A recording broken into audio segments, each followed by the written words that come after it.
பூமியில ஒரு இடம் இருக்கு. அந்த இடத்துல 50 ஆண்டுகளுக்கு மேலாவே தீப்பத்தி எரியுது.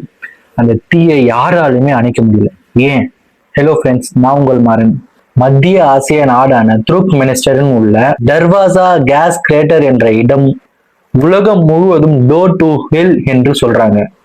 ஆனா இந்த பள்ளம் இயற்கையாகவே உருவானது இல்லை. 1971 சேவிய விஞ்ஞானிகள் அந்த இடத்துக்கு போய் இயற்கை வாயு இருக்குதுன்னு சொல்லிட்டு ஓட்ட போட்டு பார்த்திருக்காங்க. அப்ப திடீரென்று மண் சரிவு ஏற்பட்டு அந்த இடத்துல பெரிய பள்ளம் வந்திருக்கு. அந்த பள்ளத்திலிருந்து அதிகப்படியான மீத்தேன் வெளியே வந்திருக்கு. இந்த மீத்தேன் மிக எளிதில் தீப்பிடித்து எரியும் தன்மை கொண்டதாக இருக்கு.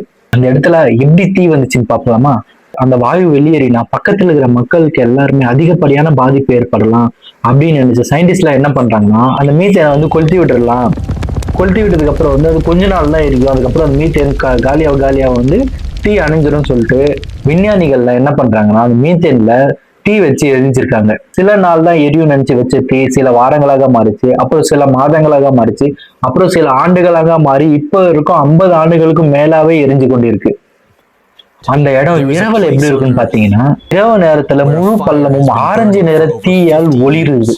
தூரத்துல இருந்து பார்க்கும்போது அந்த இடம் எப்படி இருக்குன்னா, பூமிக்குள்ள இருந்து ஓட்ட போட்டு பூமியில இருந்து மிகப்பெரிய தீப்பிழம்பு வெளி வர மாதிரி இருக்கு. அதனால்தான் மக்கள்கள் எல்லாருமே இதை நரகத்தின் வாசல் என்று சொல்றாங்க. இதுல எந்த ஒரு அமானுஷ சக்தியுமே இல்லை. பள்ளத்திலிருந்து தொடர்ந்து வரும் இயற்கை மீத்தேன் வாயு தான் இந்த தீ எரியத்துக்கான காரணமாகவே இருக்கு. இருந்தாலுமே இந்த தீ இன்னும் எவ்வளவு காலம் எரியும்னு யாராலுமே சொல்ல முடியல. 50 ஆண்டுகளுக்கு மேலாவே எரியும் இந்த பள்ளம் எப்பதான் அணையும்? இல்லைன்னா இப்படியே பல ஆண்டுகளுக்கு இந்த தீ எரிஞ்சு கொண்டே இருக்குமா? உங்க கருத்தை மறக்காம கமெண்ட்ல சொல்லிட்டு போங்க. இந்த மாதிரி இன்ட்ரெஸ்டிங்கான வீடியோ பத்தி தெரிஞ்சுன்னா மறக்காம சப்ஸ்கிரைப் பண்ணிட்டு ஃபாலோ பண்ணிக்கோங்க.